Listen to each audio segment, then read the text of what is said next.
2010년 9월 센카쿠 열도 부근 해역에서 불법 어업 중이던 중국의 어선이 일본의 순시선을 들이받는 충돌 사건이 일어납니다. 이에 일본이 중국인 선장을 구속하자 중국 정부는 강력히 항의하며 히토류 원소 수출 중단 선언을 해버리는데요. 결국 일본은 백기를 들며 곧바로 중국 선장을 석방하고 배상금까지 무는 굴욕을 얻었습니다. 히토류가 무엇이길래 일본이 이렇게 쩔쩔맸던 것일까요? 자원이란 어떤 목적을 위해 자연에서 얻고 생산되는 물질을 의미합니다. 이 자원으로 여러 가지 형태의 에너지를 얻게 되는데, 인류 최초의 에너지 이용은 나무와 나무를 마찰함으로써 발생하는 열 에너지를 이용해 몸을 따뜻하게 하거나 요리를 했다고 볼 수 있습니다. 농경 생활에 접어들면서 풍력, 수력 에너지를 이용해 풍차와 물레방아를, 또는 동물의 힘을 이용해 밭을 갈고 태양 에너지를 이용해 식재료를 건조하였습니다. 이처럼 18세기까지 주요 에너지 자원으로는 수력과 풍력, 장작, 숯이 이용되었습니다. 1765년 영국에서 제임스 와트가 증기기관을 발명하면서 지금까지 우리 생활에도 큰 영향을 주는데요. 열에너지를 수증기 형태로 축적해 역학적 에너지로 변환할 수 있게 함으로써 석탄에서 얻은 에너지는 선박, 기차, 공장의 동력으로 쓰였습니다. 그 후 석유가 발견되고 정제기술의 발달과 함께 증기기관의 여론이 석탄에서 점차 석유로 전환되었습니다. 한편 1950년 한국, 6.25 전쟁을 겪으면서도 국민들은 생존을 위해 최소한의 취사와 난방 같은 생활에너지가 필요했습니다. 이 당시 우리나라의 주된 에너지 자원은 장작과 숯이었고, 전쟁과 더불어 이것은 한국 전체산의 50%를 민둥산으로 만들어버리는 요인이 되었습니다. 이러한 문제를 해결하기 위해 이승만 대통령은 나무 대신 연탄을 사용토록 하는데요. 이때부터 연탄은 한국의 치사와 난방을 담당하기 시작했습니다. 더불어 빈대나 벼룩 같은 해충을 박멸하는 부수적인 효과까지 가져와 우리 삶의 질을 크게 향상시켰죠. 1960년대 이후 경제개발 계획이 본격적으로 추진되면서 한국 산업은 주로 석탄이 사용되었지만 석유의 사용량이 점차 높아져만 갔습니다. 석유 한 방울도 나지 않는 나라임에도 불구하고 석유를 쓰는 이유는 석유를 추출하고 정제하는 데 드는 에너지가 적은 반면 거기에서 얻는 에너지는 아주 많았기 때문입니다. 1960년대 이후 석유를 기반으로 하는 중화학 공업이 기록적인 성장을 거듭하면서 우리 경제는 비약적으로 발전하는 토대를 마련하게 됩니다. 한창 경제 성장을 하던 한국은 석유 사용에 큰 제한이 일기 시작합니다. 1973년 오펙의 석유 무기화 정책으로 제4차 중동전이 시작되어 원유 가격은 배럴당 2.9달러에서 한 달 만에 12달러로 인상되었습니다. 1차 석유 파동이었습니다. 석유 파동 위기에도 한국은 석유 수요가 대폭 증가했고 원유 가격이 한꺼번에 4배나 오르자 국내 물가는 2배로 올라버렸습니다. 국제적 경기 침체로 수출이 줄어들매 달러 유입이 줄고 해외에 지불해야 할 원유 대금은 급증하면서 외환 위기마저 겪게 되었습니다. 하지만 이게 끝이 아니었습니다.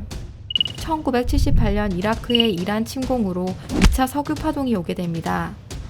이로 인해 전 세계가 휘청거리고 한국 경제 또한 석유 의존도가 높은 중화학 공업을 육성하였기 때문에 1차 석유 파동 당시보다 더욱 큰 타격을 입게 됩니다.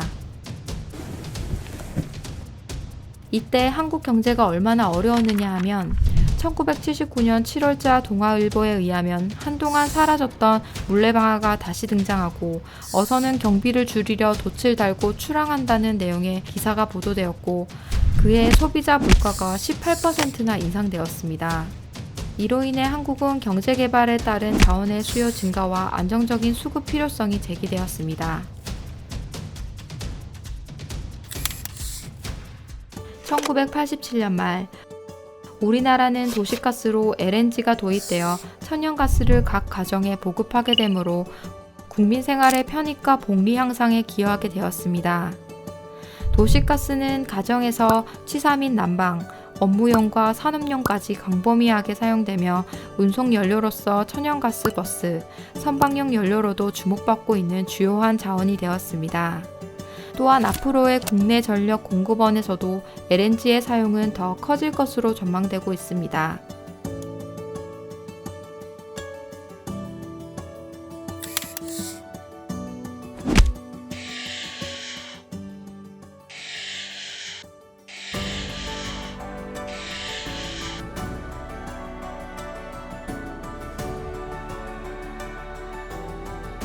우리가 먹는 한 끼 식사도 사실은 90% 이상이 자원입니다.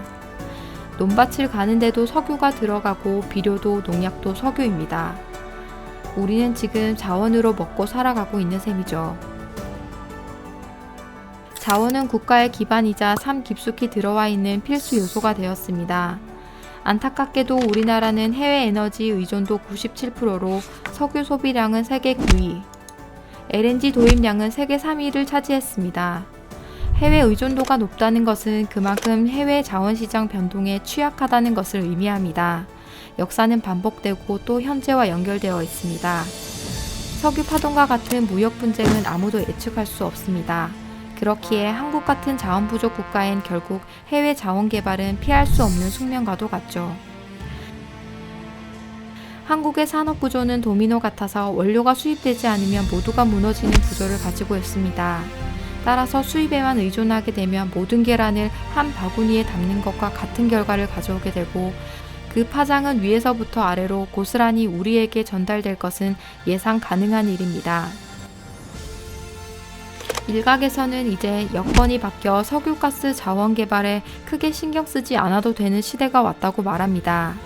그러나 2040년까지는 여전히 전 세계 에너지 수요의 절반 이상을 석유가스가 차지할 것으로 국제기구는 내다보고 있습니다.